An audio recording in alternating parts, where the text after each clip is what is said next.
Oh, yeah. I don't wanna be a safe bet, don't wanna be a plan B. Wanna be a top choice, not your top three. I'm so done. I'm so done. I'm Andrea Askowitz. And I'm Allison Langer. And this is Writing Class Radio. You'll hear true personal stories and learn how to write your own stories. Together, we produce this podcast, which is equal parts heart and art.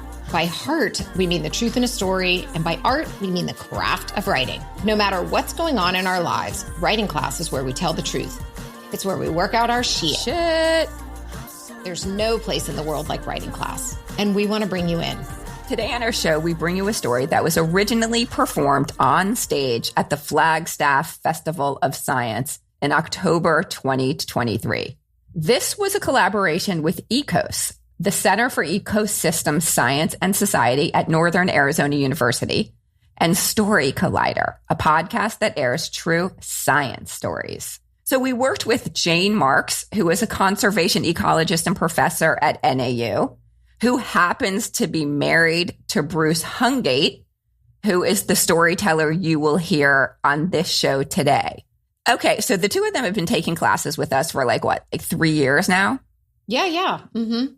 And about a year and a half ago, Jane came to me, I think it was Jane, and was like, hey, we need your help. We want to help our grad students, our PhD students, personalize their science stories.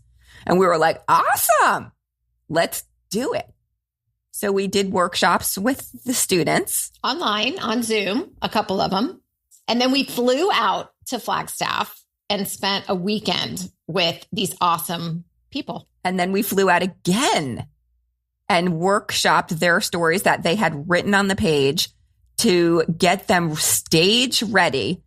And the first of that series is coming out today on Valentine's Day. And that one is by Bruce Hungate. And you're going to hear it today because it is a love story.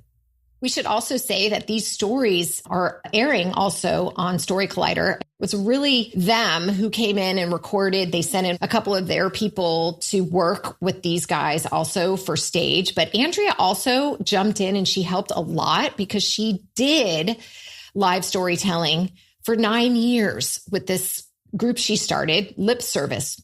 Is it a group? Would you say group? Yeah, it was a night of true stories out loud called Lip Service. So thank you. Thanks for giving me some props. Thanks. Well, I mean, it's not around anymore. So it's not like we're trying to get business. It's just, I'm trying to say that her experience also helped a lot in getting these stories ready for the stage. And we got to work with these other guys who came from Story Collider. And so we all learned so much as a collaboration. And it was really special. One thing I want to say is that the students from ECOSS are freaking brilliant because they took their stories. First of all, they had to personalize their own stories, which wasn't kind of in their wheelhouse, but then they did. They wrote these very brilliant stories, but then they took those stories and told them out loud on stage without reading. Yeah. That is so hard. And these stories were vulnerable. It wasn't like they were standing up giving a presentation of some science something. I mean, they had to... No PowerPoints here. No. And they injected a lot of vulnerability, every one of the stories. So the story that you're going to hear today is by Bruce Hungate. And it is a great example of how to take a love story and infuse it with science. Awesome. All right. Bruce is a professor and director of ECOSS at NAU, as mentioned. We gave you a little insight into ECOSS. And if you're not familiar with it, jump on the NAU site and just put in ECOSS because it's really kind of crazy, amazing what he's doing, what they are doing, Jane and Bruce, for science. Bruce conducts research on ecosystems and how they respond to and shape environmental change. He also trains future scientists and communicates discovery and its relevance to ding-dongs like us and to all people. But this whole thing was Bruce and Jane's love child, just really trying to do something because what they were doing, they felt it wasn't having the effect that they wanted. It wasn't reaching the right people. And so hopefully by injecting the personal and really developing trust in scientists, they can create real change in this world and save our Earth. Also, happy Valentine's Day. Yeah. Back with Bruce's story after the break. We're back. I'm Andrea Askowitz, and this is Writing Class Radio. Here's Bruce Hungate.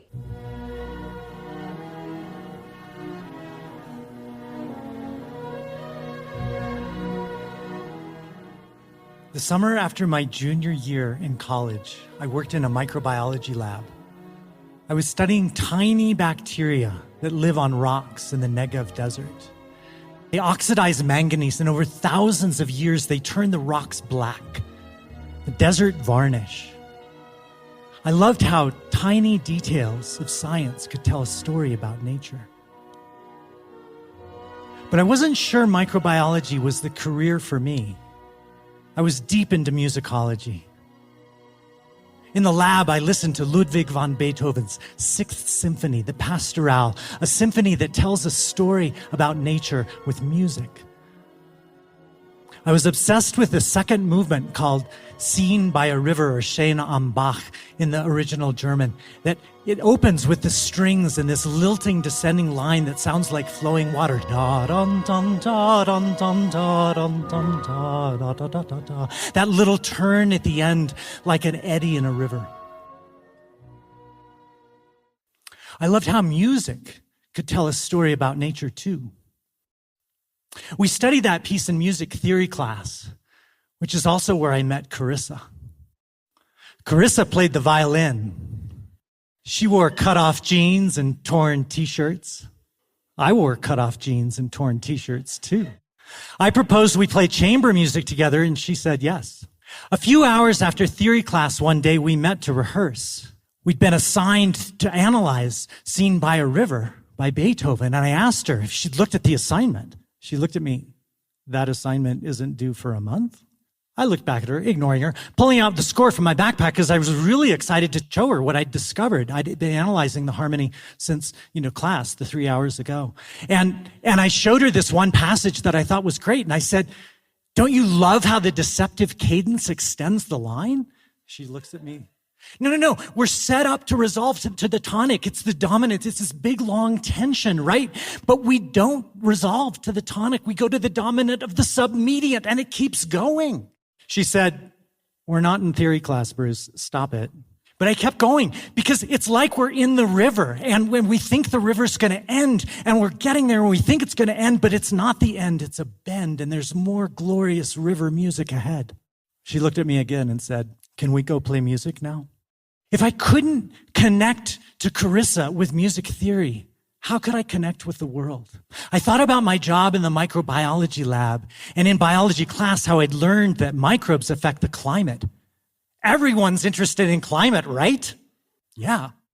I still loved music theory. I still do. But I needed a subject that could connect with other people. So I thought I should give the microbes another chance. 2 years later, I'm a PhD student at UC Berkeley in the Department of Biology. And so is my new love interest, Jane. Jane wears torn t-shirts too.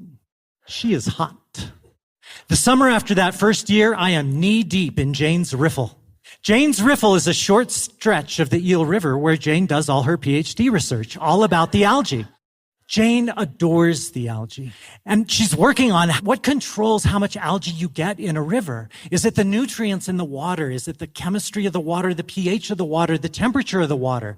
But her favorite idea is that it's a food chain. It's the fish that eat the insects that eat the algae. And if you have enough fish that eat the insects and mow them down, then you'll have lots of algae. We waded through the water looking from plot to plot, and I got to a plot with no fish. Looked in, and the insects had mowed down the algae. It was just a tiny thin. They'd mowed it down like grad students on pizza. We got to a plot with the fish, and there were algae everywhere. This is called a trophic cascade. I love talking with Jane about trophic cascades and about the algae. And what's so great is that she loved talking with me about soil carbon and the microbes that live there, the topic of my PhD research. I was looking at what happens with more CO2 in the air, what happens to soil carbon. And the big idea at the time was, with more CO2 in the air, that's like more plant food. The plants are going to grow more, and they're going to put more carbon in the soil, which would slow climate change. But my research showed that the extra carbon that got in the soil, The microbes there ate it up and sent it back to the atmosphere as CO2. We needed to know that. We need to know that to make good predictions about what's going to happen with climate change. And to know what can we do in soil to make it take up more carbon and store it to slow climate change down. And I discovered in my PhD that moments of discovery like that were just as thrilling as finding meaning in deceptive cadence in Beethoven. But my qualifying exam was coming up, quals. This is a rite of passage in the PhD where you're in a dark basement room, no windows, and 3 intimidating overlords, professors, ask you question after question after question until you whimper, I don't know. I had to prepare. Jane had aced her quals, and she knew a lot about ecology, so she asked me practice questions. Could predators in soil promote soil carbon like fish promote algal growth? Could trophic cascades matter in soil? My mind was blown.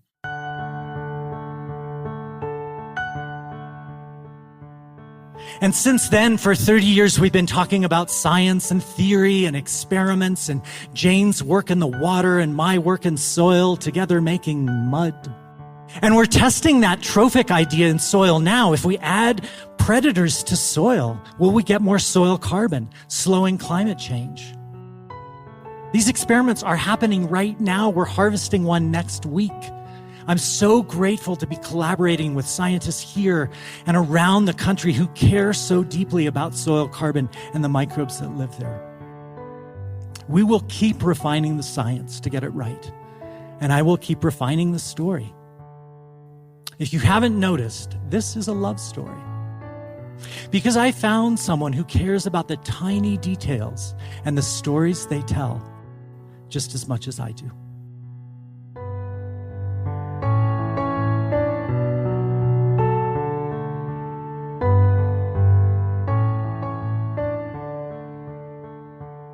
Oh my gosh. Okay.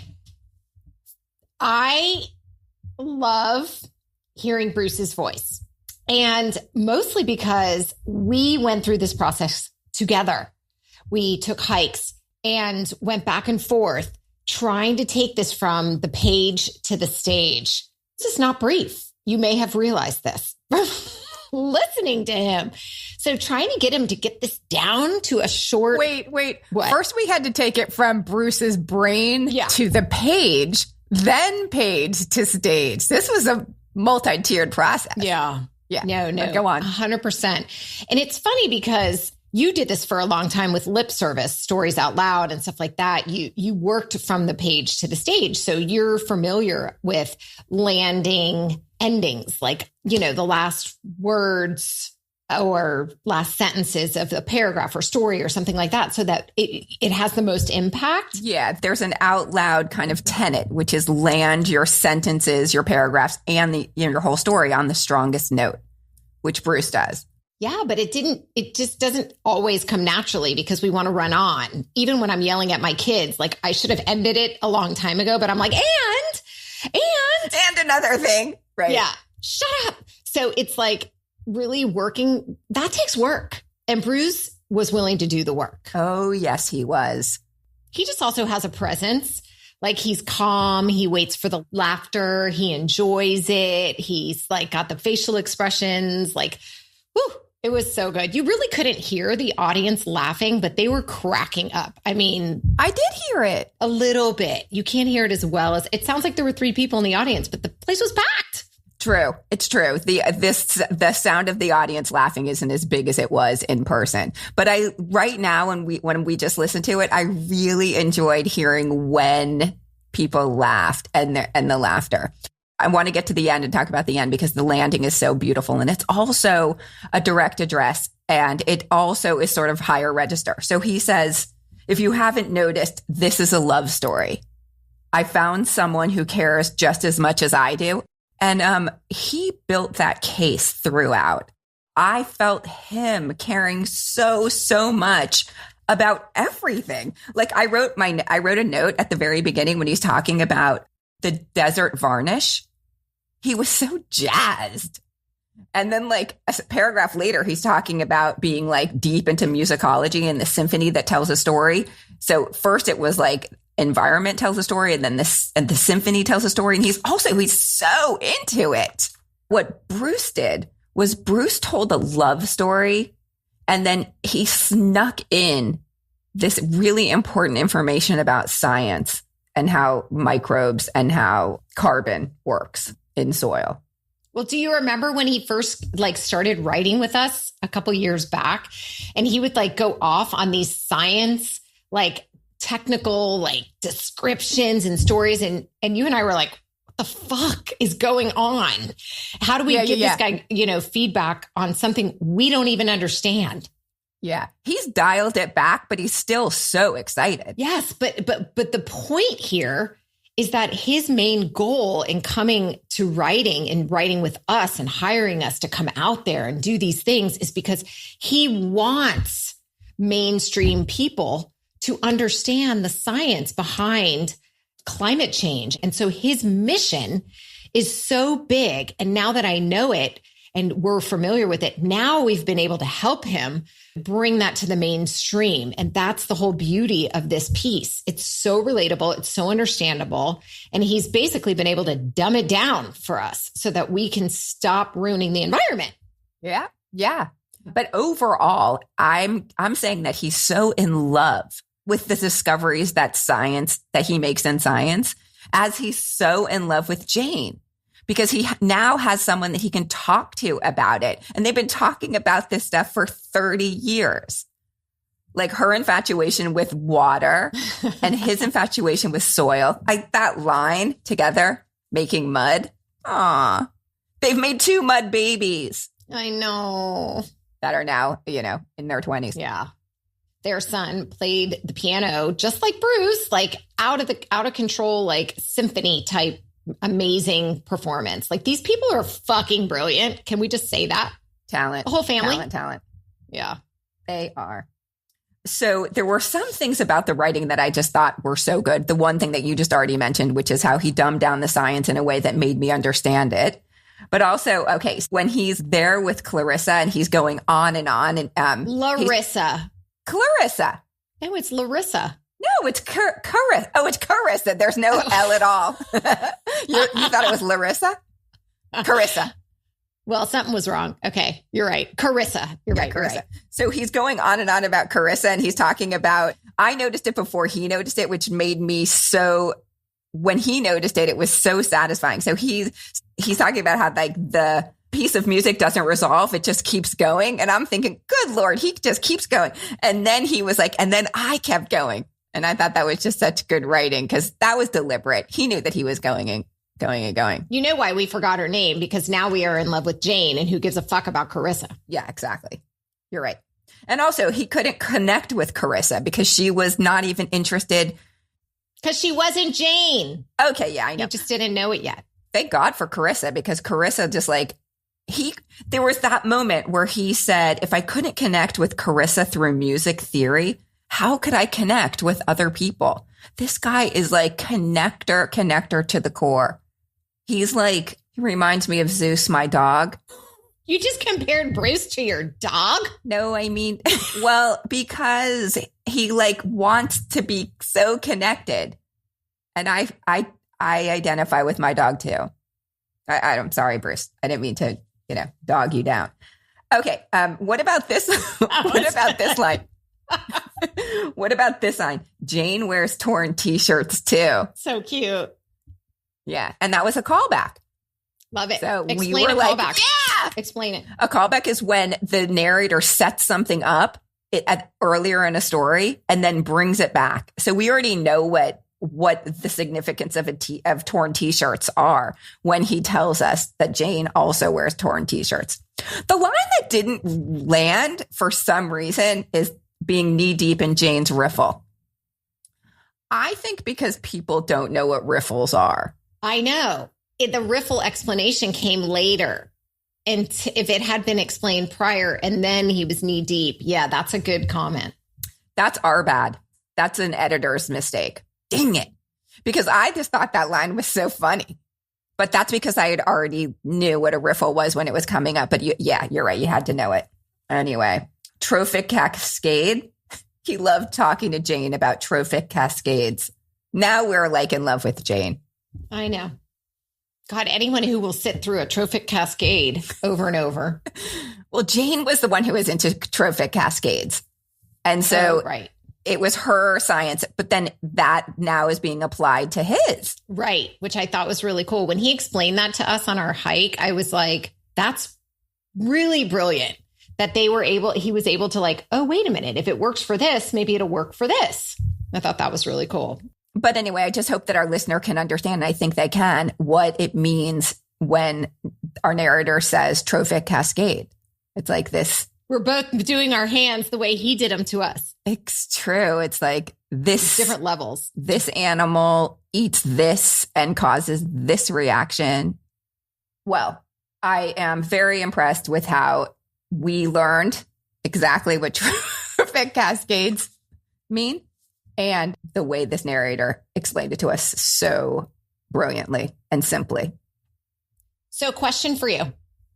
Have you done anything different, like environmentally, since we left Flagstaff? Like, has this made an impact on you, like all the stories that we heard? I don't like this question because it kind of breaks my heart. I've noticed over and over again how like difficult it is for people around me to do the simplest things. And I don't mean to like call out other people and not call out myself. I was just at my brother's house the other day. And I was pulling plastic out of the garbage, plastic bottles. Like, why can't you fucking recycle, people? Well, I have a better idea. Why are we still producing plastic bottles? If they're there, we're going to do it. So that's the problem. I just think that if we cared about our world, we would stop that. I agree. It's impossible to get people to change their behaviors. But it's not even just that. It's like driving, flying, all those things. It takes such fuel, but it's there. And if it's there, we're going to use it.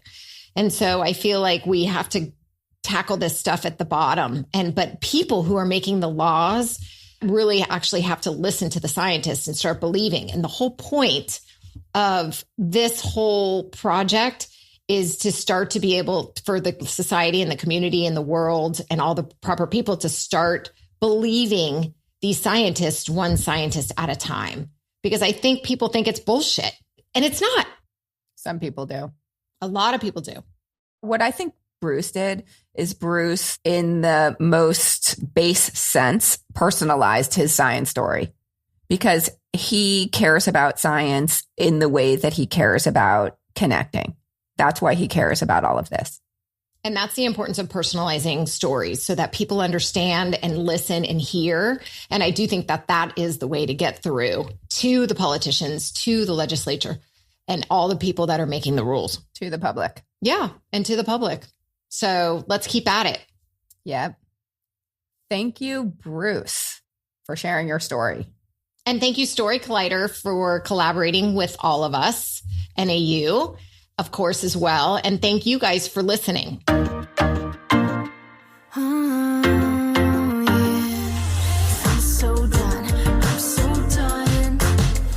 Writing Class Radio is hosted by me, Allison Langer. And me, Andrea Askowitz. Audio production by Matt Kundle, Evan Serminski, Chloe Emil Lane, and Aidan Glassy at the Sound Off Media Company. Theme music is by Justina Chandler. There's more writing class on our website, including stories we study, editing resources, video classes, writing retreats, and live online classes. If you want to write with us every week, or if you're a business owner, community activist, group that needs healing, entrepreneur, scientist, or you want to help your team write better, check out all the classes we offer on our website, writingclassradio.com. Join the community that comes together for instruction, an excuse to write, and the support from other writers. To learn more, go to our website or patreon.com/writingclassradio. A new episode will drop every other Wednesday. There's no better way to understand ourselves and each other than by writing and sharing our stories. Everyone has a story. What's yours? I'm so done. Produced and distributed by the Sound Off Media Company.